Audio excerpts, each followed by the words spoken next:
સમગ્ર દેશમાં ચાંદીપુરા નામના રોગને લઈને લોકો ભયભીત જોવા મળી રહ્યા છે। આ રોગ બાળકોને ભોગ બનાવી રહ્યો છે, જેને લઈને તંત્ર પણ હાલ સતર્ક મોડમાં જોવા મળી રહ્યું છે। ત્યારે હારીજ નગરપાલિકા કુંભકર્ણની નિંદ્રામાં જોવા મળી રહી છે। હારીજ શહેરના અનેક વિસ્તારોમાં ગટર ઉભરાવાની સમસ્યા છે અને લેખિત અને મૌખિક રજૂઆતો કરવામાં આવી છે, ત્યારે નગરપાલિકા દ્વારા આંખ આડા કાન કરી દેવામાં આવી રહ્યા છે। શહેરના ખેમાસર વિસ્તાર, ધુણિયા વિસ્તાર, ઝાપટપુરા વિસ્તાર અને ઇન્દિરાનગરના વિસ્તારોમાં ગટરો ઉભરાઈ રહી છે અને બારે માસ ગંદકીનું સામ્રાજ્ય જોવા મળી રહ્યું છે। પાલિકા દ્વારા કોઈ કામગીરી કરવામાં આવતી નથી અને ગંદકીને લઈને લોકો પણ ત્રાહિમામ પોકારી ઉઠ્યા છે। હારીજ વિકાસ કમિટીના સદસ્યો દ્વારા ઘોર નિંદ્રામાં પાલિકાને જગાડવા માટે આવેદનપત્ર આપવામાં આવ્યું છે।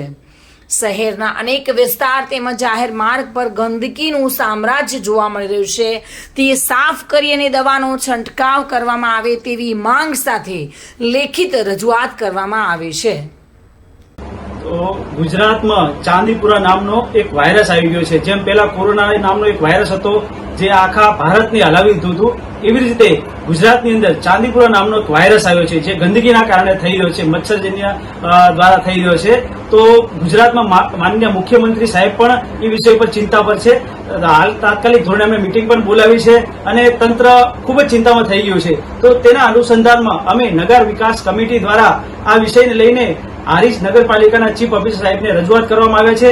રજૂઆતમાં એવું છે કે હારીજની અંદર ઘણી બધી ગટરનો ગંદકી ફેલાઈ રહી છે, અમુક જગ્યાએ કચરો ફેંકાયેલો હોય છે, ગંદકી ફેલાય છે। તો તે વિષયમાં નગરપાલિકા દ્વારા દવાનો છંટકાવ કરવામાં આવે, જ્યાં ગંદકી છે ત્યાં સાફ સફાઈ કરવામાં આવે અને એ બધા વિષયને લઈને લેખિતમાં અમે રજૂઆત કરી છે ચીફ ઓફિસર સાહેબને રજૂઆત કરતા એમને જવાબ આપવામાં આવ્યો કે અમે દરેક જગ્યાએ દવા તો છંટકાવ કરીએ છીએ અને જે જગ્યા બાકી રહી જાય તે તમે એ જગ્યાનું નામ આપો એટલે અમે એના ઉપર કાર્યવાહી કરશું। તો અમે જે જગ્યાઓ અમને લાગતી હતી તે અમે સાહેબને જગ્યાઓ લખાઈ છે, એ વિસ્તાર લખાય છે જ્યાં ગંદકી વધારે હોય છે, તેમને અમારા વિસ્તારના દરેક વિસ્તારના નામ નોટ કર્યા છે અને તેના ઉપર કાલથી ફરીથી કાર્યવાહી કરવામાં આવશે, દવાનો છંટકાવ કરવામાં આવશે અને સાફ સફાઈ પર ધ્યાન આપવામાં આવશે તેવો સંતોષકારક સાહેબશ્રી દ્વારા જવાબ આપવામાં આવ્યો છે। પ્રવીણ યોગી સાથે bureau report, today Gujarati news.